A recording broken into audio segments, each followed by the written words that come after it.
Hello hi welcome to RTM media. ఈరోజు మనతో పాటు ఉన్న గెస్ట్ ఇమ్మంది రామారావు గారు, సీనియర్ జర్నలిస్ట్. ఆయనతో మాట్లాడుతున్నాం. హలో సార్, నమస్తే. నమస్తే. ఏంటి సార్, జగన్ గారికి వైద్య పరీక్ష అని అంటున్నారు, న్యూస్ వస్తుంది.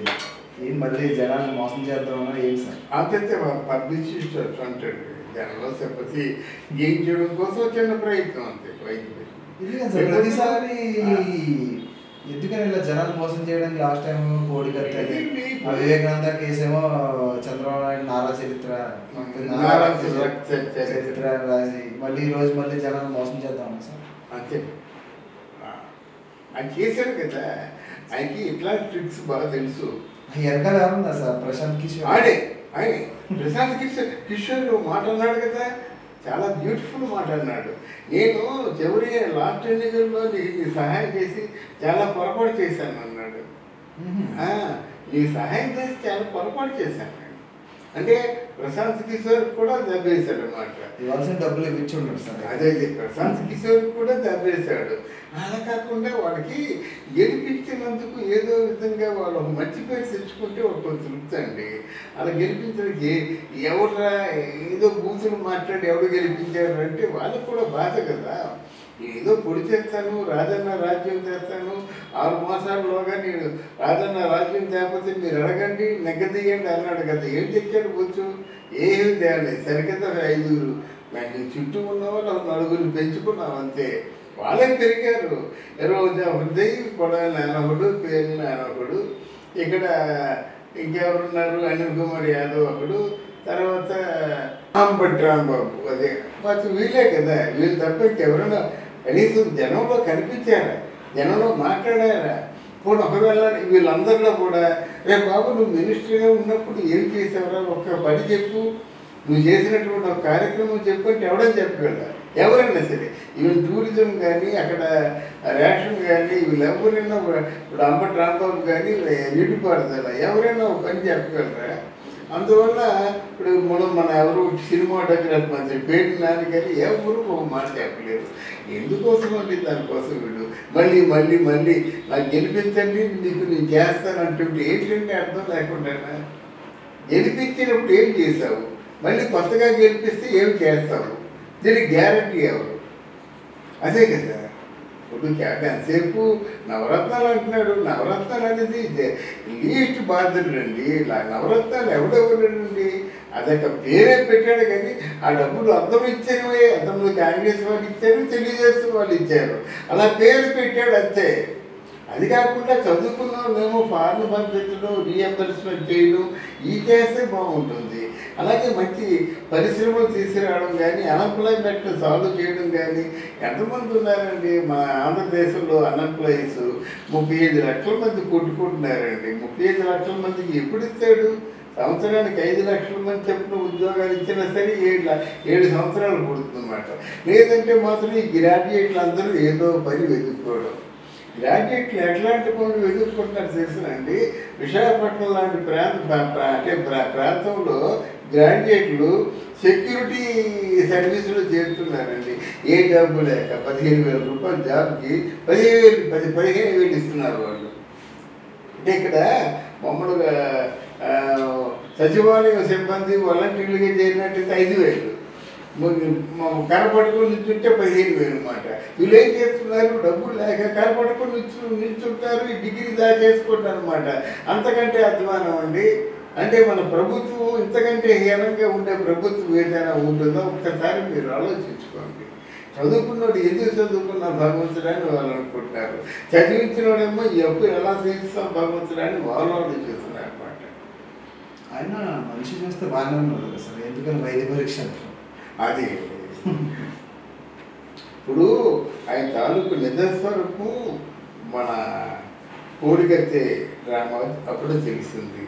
వాడు స్పష్టంగా చెప్పాడండి, నేను పొడిచే ముందు జగన్మోహన్ రెడ్డి గారిని కలిసా, పొడిచిన తర్వాత కూడా కలిసా. అంటే 2 సార్లు కూడా జగన్మోహన్ రెడ్డి కళ్ళల్లో ఆనందాన్ని చూశాను. ఎంత తమాషాగా కూర్చోండి. వాడు బ్లేడ్తో మన రక్త పరీక్ష చేస్తా చూసారా? బ్లడ్ వస్తుంది. అదే రక్త పరీక్ష చేసి అంటే ఎలా కోసారనమాట.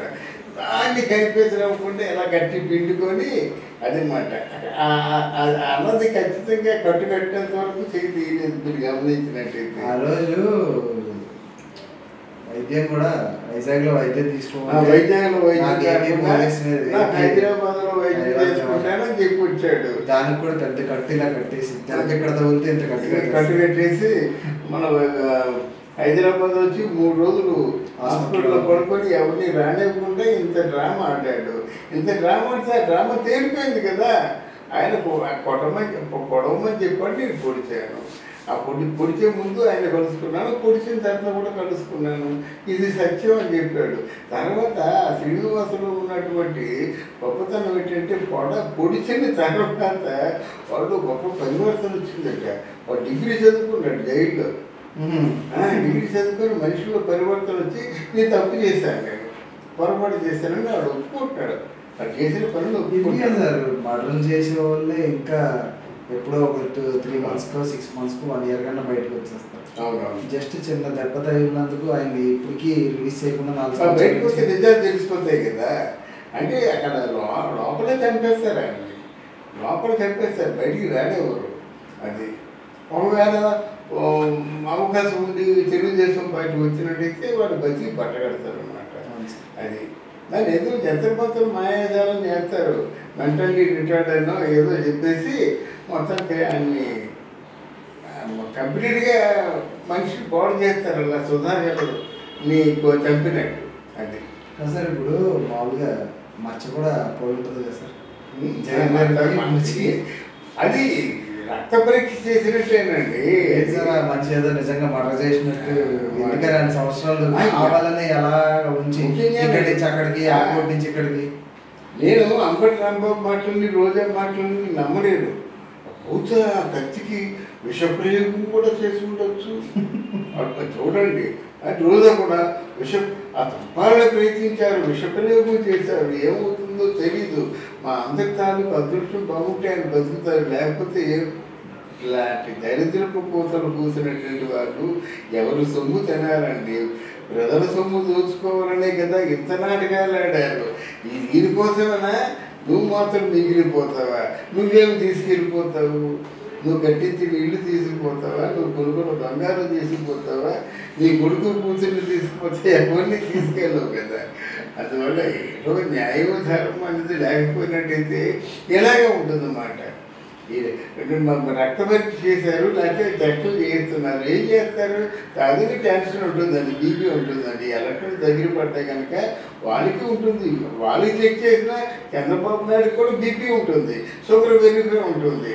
ఎందుకంటే వాళ్ళకి ఆ రోగాలు ఉన్న రోగాలు పెరగడానికే కదా, ఉన్న రోగాలు పెరగడానికే కదా, పెరుగుతుంటాయి అన్నమాట. దాన్ని ఇది కొత్తగా ఏదో చూపించవలసిన అవసరం ఏముంది? ఇంతవరకు నువ్వు బాగానే ఉన్నావు, బాగానే సంపాదించావు, బాగానే ఖర్చు పెడతావు, జనంలో మాయ చేసేటువంటి అవకాశం ఉంటుంది, మాయ చేస్తావు. అది అలా కాకుండా జనంలో పెద్ద తిరుగుబాటు వచ్చి జనం వీళ్ళు గెలిపించుకుంటే కదా నువ్వు ఆలోచించాలి. అది అంటే చాలా సాధ్యమైన విషయం అది. అందువల్ల పవన్ కళ్యాణ్, మన చంద్రబాబు నాయుడు వాళ్ళ తాను గెలుపు అన్నది అది కొంచెం ఒక డైలమోలో ఉంది.